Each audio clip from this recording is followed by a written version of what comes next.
I would like to take a few minutes to conclude the topic of discussion, which is more like an aid to our study of a classical scripture, which was the types of attitudes that a spiritual sadhak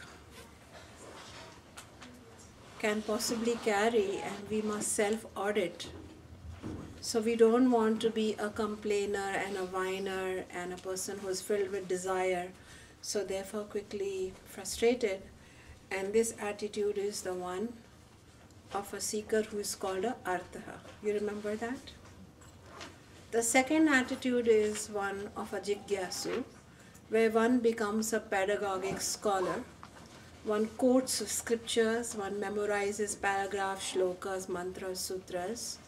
One is an erudite scholar, but that is it. There is no corresponding wisdom, and the mind is full of logical speculations and the attending pride, arrogance, and distancing from the deeper heart-based emotional realization. So these two attitudes, where we are either in a tamasic mode of mind and therefore we are a artha, the kind of sadhak we are sadhak. We wear a mala, we belong to a gurukul, we have a teacher, we may even believe in a lineage or tradition, yet we complain. Coming in the car, it is hot, we complain. Climbing the steps, we complain. Having to do the dishes before we come here, we complain. We complain about everything, from laws of nature, such as seasons, to the social limitations and laws, and many, many things. It fills us up. So, full of desires. And desires by nature get thwarted, because we have understood that due to the law of karma, only what is prarabdha will unfold. So whatever we are experiencing right now is due to previous karma. So our only choice as a sadhak is to accept what is unfolding, and by creating mindful activities of mind, speech and body in the present, we can slowly contribute to the karma cloud, to the agami karma, so that improves. That is all we can do. Say we have a difficult spouse or a partner, or we have an absent partner, and these are the different situations where give us pain. So an artha person will go on complaining about it, and just like if somebody is wearing jasmine perfume, if you sit next to them, the jasmine will come to us. In the same way, when we sit with the artha person, they will start communicating to us the problem with their spouse. Even a brief encounter will be enough for an overflow of misery that will come forward. Whereas, if we are a jigyasu, we are an erudite scholar, we have gone from tamas to some rajas, where we will take this misery, we have not transcended it, we take it and we put a lot of words around it. And they are in Sanskrit. So they sound really good. You know? And we are spewing a lot of wisdom, and yet the pain remains. The third option that we are all being invited to by the Vedic Marg is to become a Siddha. A Siddha is one who has accomplished Siddhi, or who has accomplished transcendency over the senses and the mind through an intellect or buddhi which is established in Shastra and Guru. Who is Guru? Guru is an agent of the Shastra. Do you agree? So the Guru's words in the Vedic Marga path will not conflict with the Shastra. They will complement the Shastra. They will clarify the Shastra. So who is a Siddha? A Siddha is not one who has to demonstrate external prowess or external power. A Siddha is one who will demonstrate an internal power, because the Siddha's mind or intellect will exhibit a unique arrangement of belief systems and thought, and this unique arrangement allows for the Siddha to be equanimous through the ups and downs and shocks and pricks and pins of life. A Siddha now has overcome the first stage of being a complainer, and it is so unique that 95% of us, for a very long time, even after being included into some kind of a knowledge and initiated into it, how quickly, due to habitual nature and due to our very genes being coated with this complaining tendency, our deepest samskars or buttons get filled with it. We behave as if we are shocked when we are betrayed by our best friend. But actually, it is the best friend that betrays us, because only the one who knows us can betray us. How can the person walking across the street betray us? Are you understanding? We get shocked when death visits us, whereas everything is dying, from insect to the moth to the bird to the caterpillar to the rose and to the human beings. We get so taken aback, and then begins our tirade of why me and how could this happen and what a bad phase, etc., etc. But the Siddha is one who has understood now, due to sadhana, due to constant satsang, they are hearing this profound wisdom. Due to constant sadhana, they are practicing it in their life, and due to constant seva, they are learning to transcend their own smallness and self-occupied lamenting nature. And therefore, when they come across these thorns, they are not surprised. They remain equanimous. Equanimity is a choice. It is a choice. And when it is practiced long enough, it becomes second nature. I will ask you to raise hands. Many of you had learned about how to make spiced milk or khichdi or karela sabji or laddu, and at the first time you have to look at the recipes many times. Now how many of you make it on autopilot? Can I see your hands? Autopilot. Why? Because you practiced it. You practiced it, it became a part of your repertoire. So spiritual skill set is acquired by the Siddha. Therefore their beliefs, they are same people, same Saptadhatu, same Tridoshas, same Trigunas, same Panchamahabhutas are the foundation of their existence. They do not live on any other loka but here. They are also under the same pressures of Prarabdha Karma and Sanchit Karma, the cloud. And yet, the way they choose to respond is like a Siddha. Their complaining starts reducing. They are self-auditing. Number 2. They may also be doing a lot of adhyan or study of scriptures. They may be reading their teacher's words again and again. They might be doing shravanam, listening, mananam, contemplation, nididhyasanam, practicing, but they prevent it from becoming an outward flow of charge, where they are only quoting, showing off, and feeling a little content that I know the first 12 shlokas of Vivekachudamani by heart. Even if we know one, it's good enough. If we can achieve oneness with even one mantra of the Vedas, we have achieved something, no? So, for a Siddha, the knowledge no longer remains an external quest for information, degrees and prowess of the intellectual kind, but a Siddha is mentally working upon quietening the mind by the knowledge that is achieved through the mind. Are you?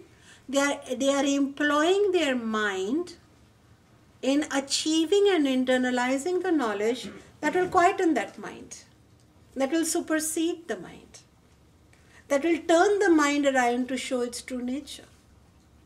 So therefore, a siddha is what we all have to become. So this is a very good satsang piece before the retreat begins, because even as we go towards the retreat, the winding road, the traffic on the freeway, the long journey, the hot huts, the rustic look, the thin blanket when the temperature falls to 40s and 50s.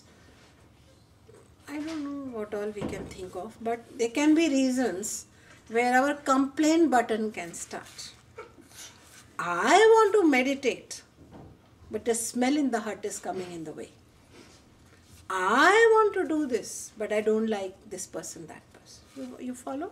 So, is our artha, can you say the word artha?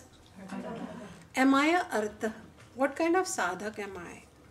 Or am I a jignasu or jigyasu? Can you say that? Jigyasu.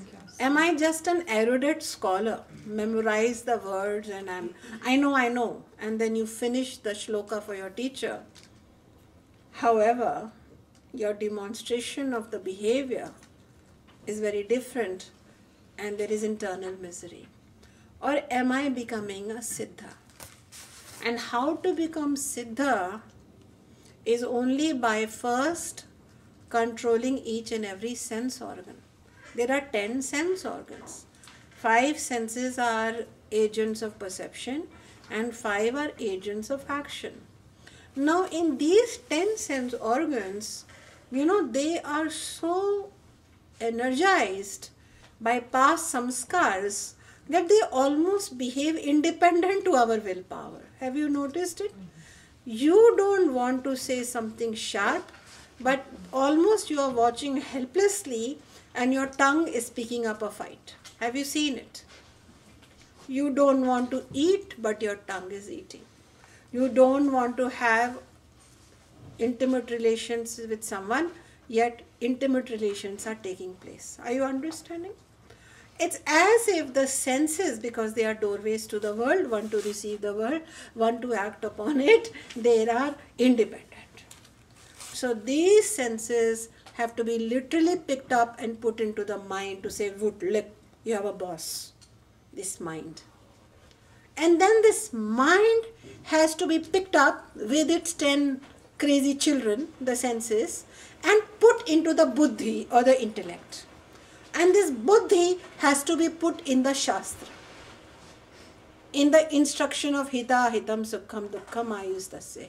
What is right, what is not right, so that discrimination can take place, so that detachment can take place, so that the 6 virtues that Shankaracharya talk about, which I will be teaching, can be enjoined upon, so that mumukshatvam or the desire for liberation can be cultivated.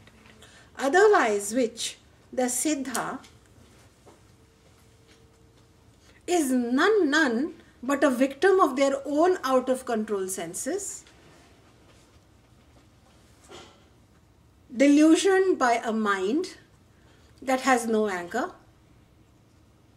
an intellect that lives within but is hardly strong and purified and made literate enough to say, do this, don't do that.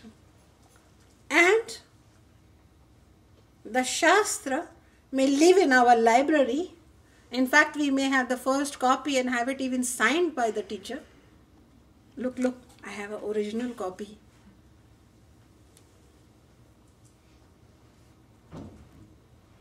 And yet, misery. Far from our spiritual truth. So therefore, the entire course of this satsang here, Vivekachudamani, 580 verses, we are going to take our time. It will take about 2 years to finish this. We are starting our 17th verse today. 17th and 18th I will say together. so that we can continue to grow. So, is that clear? So, are you ready to quell the sound of the complaining one within you? Self-audit. Self-audit. Snip, snip. Self-audit. Then the second one, erudite, superficial, bombastic scholar. Self-audit. Clip, clip. One can go from being this lamenting person into this God save us from that kind of person. No? And then the third is the simple, humble, heart-based, real person. Real person. Who's aware of their limitations, aware of their work, and aware of the strengths they are getting. Who is sitting with each of the 10 sense. Okay, my tongue is very loud. I speak too loudly. Pull it in, pull it in. I'm speaking loudly. Pull it in, pull it in. I'm addicted to radio. You know, many years ago, somebody told me about the KQED radio station. And you know, I was really enjoying it. I especially like Michael Frasney and all of those people. And then somebody more told me about other public radios, especially the really volatile ones from Berkeley. So I was really getting hooked on all this, activism. But then I realized that I couldn't wait to get into the car just to hear the radio. And then I realized that I couldn't wait to be even more mobile all over the world so I could hear the radio. So I realized that my ears were addicted. And if I didn't have the radio, experience some anxiety, and so then I would switch on the radio. And then get caught up with what's happening in such and such country. So I realized actually I need to spend time with this anxiety. I actually need to spend time with hearing an inner sound. And hence, therefore, I started controlling my ears. You understand? So it's like pulling in the sense into the mind, mind into the buddhi, buddhi into the shastra. Shastra is that knowledge which is given for universal good. It is not biased, it is not religious, it is not regional, it is not the property of one guru and not the other guru. It is a universal wisdom that has been given out of compassion by the great rishis for us human beings to achieve our birthright, which is our true potential and our godhood. So just as a review, I will read shloka 15 and 16. So, start Vivekachudamani again. Ato vicharaha kartavyo jigyasoratmavastunaha samasadya daya sindhum gurum brahma vidattamam. Therefore, a true sadhak, a true seeker, one who doesn't want to be a complaining one or a bombastic information-filled capsule, a true seeker of the self-knowledge should proceed with his inquiry after duly approaching a master, and the master is such who is established in the experience of the self and who is an ocean of compassion. A master who is not available for us in our confusions, our travails, our humble difficulties is no master. A master who requires us to take some $1,000 appointment before they can give us some time may or may not be our master, right? Here we are talking about a very real soul helping another soul, right? Who is Guru? A Guru is one who is ahead of us, and the Guru says, I have walked this path, this is how to walk it, this is the most efficient path. So, Medhavi Purusha Vidvana Oha Poha Vichakshanaha Adhikaryatma Vidyaya Mukta Lakshana Lakshitaha. One, and then what is the student? Teacher, we have talked, is knowledgeable, not just in the scholarly way, but truly has some specialness, as in connected to a higher, deeper, permanent, unchanging space within, And it is not that the student approaches the teacher and student says, teacher, I'm having this tremendous existential difficulty, and the student says, come, me too, let us weep together. That won't work. At least the teacher should be able to say, yes, I know how that feels, I have experienced it too, but this is how it helps. You see, there's a deeper, higher experience of the self, not just information about the self. And then what should that student be like? In the next para they say, the student has a keen memory, smriti. What is this memory? It is not just memory of go and learn these 13 shlokas by Charak or by Shankara. No. Memory means that when you are taught something, either by teacher or by life, we are able to recall the lessons from that. Most of the time we know, but at the critical time we have a memory failure. Oh, I forgot. Oh no, I got married again. You know how many lifetimes we've been doing it. Some of you think I'm anti-marriage. No, I'm quite happily married. But I'm telling you, this is my last one. I'm really honing my memory. I want to love Sanjay ji to my best, and I want to be as awake in it as possible and as transparent in it as possible, so that I don't have to, get married. I can just love. See? So anyway, my personal ambitions aside, one who has a keen memory and can argue for the scriptures positively and negatively. Uha poha. What is argue for the scriptures? If somebody says to you, if you are a keen student, Ayurveda doesn't work, it's a bunch of hokey pokey. You as a student, with the little you know, even if you are a graduate from 2-month student, you should be able to, like our Manjuji, give positive statements in support of Ayurveda, and you should also be able to do negative statement, deductive, inductive logic. You should be able to do parallel logic, vertical logic. Are you understanding? You should be able to fully talk about it. Talk about it means you should have clarity and is fit for receiving Atma Vidya, or the knowledge of the self. And then the third one is number 17. Vivekino virattasya shamadhi gunashalinah mamukshoreva hi brahma jignasa yogyata mata. Here you are saying that student alone is considered qualified. So now you have to see if I am qualified and how can I be more qualified. That student alone is qualified to inquire and benefit from Supreme Reality, who has the following qualities: discrimination, detachment, and qualities of calmness, etc. There are 6 such qualities, and a burning desire for liberation. I had told you about this net. If we are all fishes, then we have a giant net over us. And some of us as fishes are quite happy to be caught. In fact, some of us are busy painting our net. Like the golden umbrella, parachute, golden net. I have a golden net. In fact, we buy timeshare in the other net. It's all net.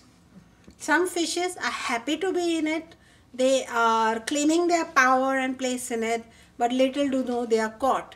And occasionally when they experience limitation, they begin their lamentation.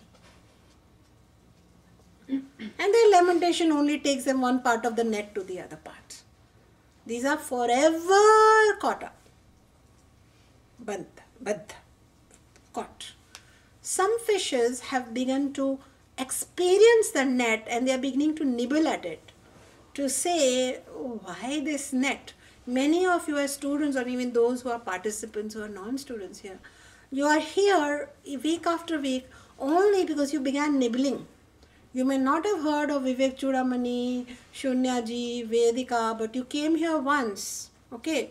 And it is your own desire to cut through the net in your own religion, in your own way, through your own guru, it doesn't matter. But you found that some of this knowledge helps you have sharper teeth. So you want to nibble away. So at least these are cutting. Then there are the third ones who have managed to break free. And then there are those who are then never caught again. So some can break free but get caught, and some never get caught again. And these are the teachers. So therefore, they are saying that we should have this burning desire for liberation. I remember many years ago, I came into this country and I started a practice. And I had a lot of international patients, but I have a lot of Indian patients also. So one young man came to me and he said he could not sleep, he could not think, he could not be in a relationship, and he's having insomnia, anxiety. So I thought I will counsel and find out what is the problem with him. He said, I am consumed with only 2 letters. I was very curious. I said, what are you consumed with? He said, these 2 letters are GC. What is this GC? I thought that, after all, he has lived in America longer than me. I am a brand new person from India. So surely he's talking about something that I don't know. So I tried to look a little smart and say, so how long have you been occupied by GC? And he said, nowadays they say green card takes 5 years. It has taken me 7, I have no green card. He took this green card that he didn't have. For those of you who are born here, for immigrants, they need a card called green card, by which you become a privileged member of this country, not a citizen. And then you can work and you can pay taxes and you can buy property and you can maintain privileges of your own citizenship. But green card apparently back then was not easy to find because it caused our friend sleepless nights, unhappy life, sense of failure, wasted life. I thought if the same way he had wanted God, where he would be. No, Abhiji. So that GC was really interesting, So, but some of us, the sadhak, when they are coming to this Gayatri retreat, if they are coming here, if they really seek health of the body, they will achieve it. If they really, really want it, they will achieve it. If they really seek calmness of the mind, it shall be achieved. And if they really seek liberated state of the consciousness, they will achieve it. But one has to want it. One has to want it. So this is how one becomes a seeker, by what they seek. What do they seek? That will define the quality of the person. So the 18th shloka is 18 to 30. This shloka these series of shlokas we will continue. It talks about these qualifications in detail, and they are very important to us and they are very famous. When people give talks on yoga, then also they quote these shlokas. When people give talks on Bhagavad Gita, then also they quote these shlokas. In fact, these 4-fold qualifications have almost become universal qualifications from the Vedanta system, borrowed by just about every other spiritual system in the world, which help a student hone their qualification. Sadhananyatra chatvari kathitani manishibhi yeshu satsveva sannishta yadbhavena siddhati. Sadhana chatvari, 4-fold sadhana given to us by the manishibhi, by the rishis. Another name for rishi or great sages is manishi. And these 4 qualifications, they are very important. Great sages have spoken of 4 qualifications for attainment, which when present inside us, they succeed. Those people, those of us, when we have them, we succeed in the realization of Brahman or supreme reality, and in the absence of which the goal is not attained, we become disillusioned, or we lose our path, or we get caught up in the outer superficial spiritual journey and are not able to descend deeper. So therefore, understanding these four qualifications and how are we doing with them becomes very important to the spiritual aspirant, because just like when we are studying Ayurveda, we are told how can we look at our own body, our tongue, our two stools, our digestive system to understand if we have samatha or not. Yes? Do we have toxicity in our system or not? You have a self-checking system. And then you have ways of burning that arm and purifying your body. In the same way, at the spiritual level, we should be able to look at ourselves and objectively see whether we are really becoming the right recipients of this knowledge. So I only have 10 minutes left, so I can only talk about one or two things, not all of the pieces. But let us begin with the first qualification, and I'm reading from my own book, which I don't know when it will get published, but Viveka. The first one is Viveka, or you know what is Vivek? What is it? Discrimination. So in the sadhana chatushtaya, or the fourfold sadhana, the first qualification, first activity that qualifies us or pre-qualifies us to receive the highest knowledge is called Viveka, or the habit of discriminating between the real and the unreal, between the permanent and the impermanent, between the self and the non-self. Now, this Viveka within us descends through the agency of grace. Because of grace we find a teacher.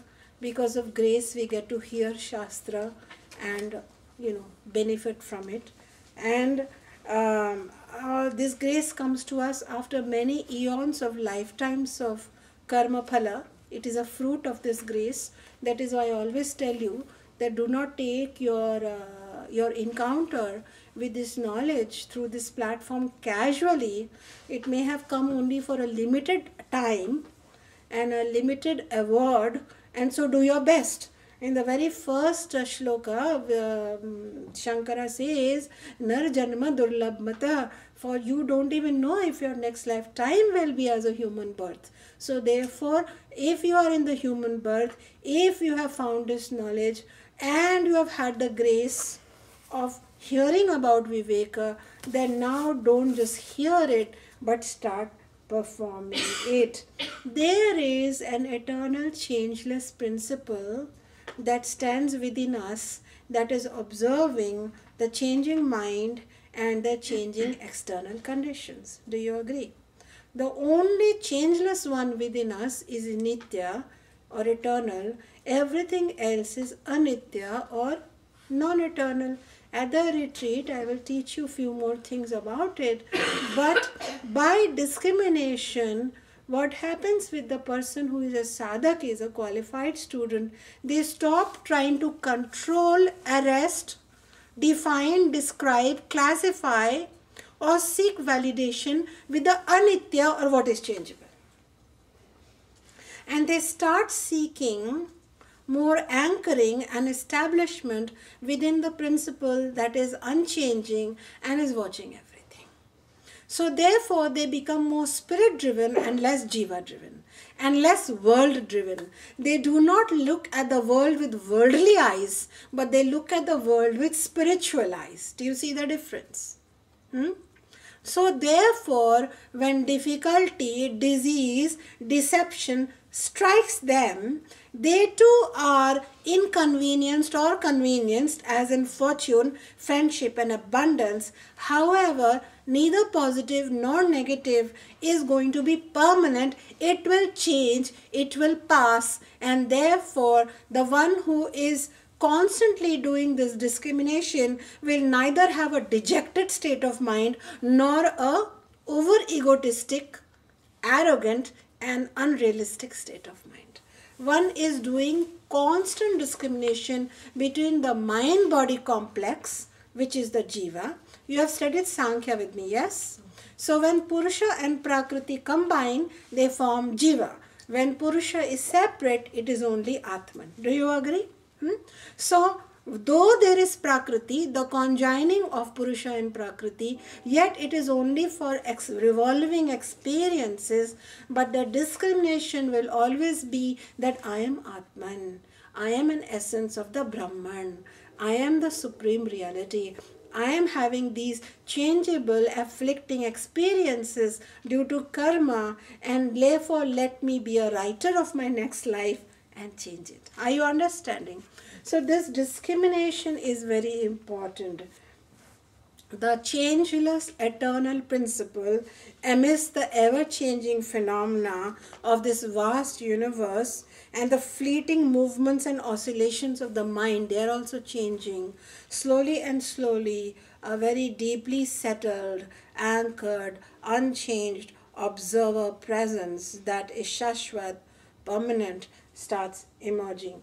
If we do not know this knowledge, if we go on just not performing this discrimination, then with every lover who is karmically destined to come in our life, we lose ourselves. With every job, we break or make ourselves.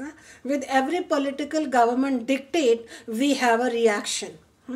And with every seasonal change, we have an imbalance. However, once we start performing discrimination, this is the deepest discrimination, one is able to hold still.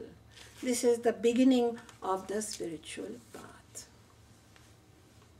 We will continue with the next, which is called Vairagya or detachment. After that, we have the Shat Sampati or 6 virtues that we should have. And finally, the 4th value. So the 3rd point is divided up into 6. And then the 4th point is Mumukshatvam, or a burning desire to be liberated. A burning desire. So if God comes and we say to God, give me a, what is that, Mercedes? Give me a Mercedes. So there's this new, ask what you want. Write a Mercedes, put it in a box and manifest it. I mean, you're a manifester. And what did you manifest? A Mercedes. I mean, ask a question worthy of the one to be asked. What kind of question, what request do you have? If you request, may I understand this law of manifestation, then you can manifest a factory of Mercedes. But how we buy those bestseller books and then write, may I have a Mercedes and, a poodle, and put it in a pretty box and then pay somebody for feng shui, and we're manifesting. You can, of course. This law works, yes. However, with the Mercedes comes the fuel price, car maintenance, European car more expensive, environment is dry. So yeah, we didn't ask for all of this, but it came, package, deal. We asked for a soulmate, but the soulmate burps at night. No, soulmate, forgot. Don't give the soulmate human body. We forgot to ask that. No, worst, soulmate has a mother-in-law. So therefore, please forgive me for the humor. But what can we humans do but laugh on our own thinking? When I was a very little girl, I have to share this with you. I was a little child. We had never been to a foreign country. Some people came to visit my Baba. They had come from a foreign country. And their children bought a box of chocolates that I had never seen. And one of them gave me half and left me yearning for the other half. So for many years I prayed to God for a box of chocolate. And I think I came to the country full of chocolates. However,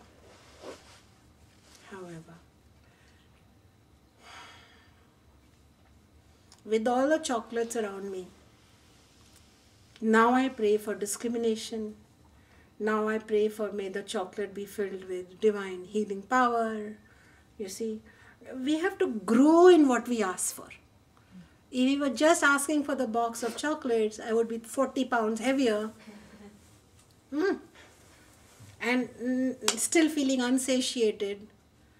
And taking an appointment with one of my senior students saying, I can't control my tongue. So I got what I wanted. I really wanted those chocolates. So you know what Tataji did? He got me some humble candy and he said it's from foreign country. So I immediately went to all my neighbors to say my father brought it from foreign country. Little did I know that the foreign country will become my home. So these are very small things. Soulmate, chocolates, foreign country, travel. People go to a great astrologer.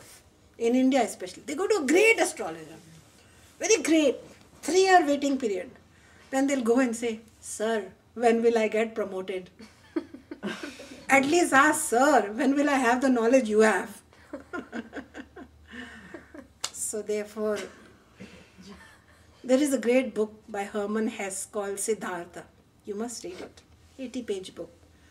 So Siddhartha comes across Buddha. And everybody is swelling around him, you know, following his eightfold path, fourfold path, and this and that. They have left their homes to surround him. What a movement. Siddhartha looks at Buddha. And he doesn't just start following blindly. He goes to Buddha and says, I don't want to learn the fourfold path. I want to know what you know. What made you Buddha? And Buddha smiled. Buddha knew here is the future Buddha. You understand? You want to know the deepest thing, not these little bits. And this is what Vedanta is all about. You are a powerhouse of knowledge. You are God. Why so you are suffering? What was that ignorance that we have all developed and how we have all become victims of our own self-inflicted sabotage? So Vedanta says, Vedanta makes us lions. They say all the other science systems and spirituality teach us some things, but Vedanta roars. It makes us roaring tigers. It makes us confident. It makes us independent. And it makes us godlike. And then we become God in this livelihood itself. So with that I end. It is 7:15. We like doing sadhana of time.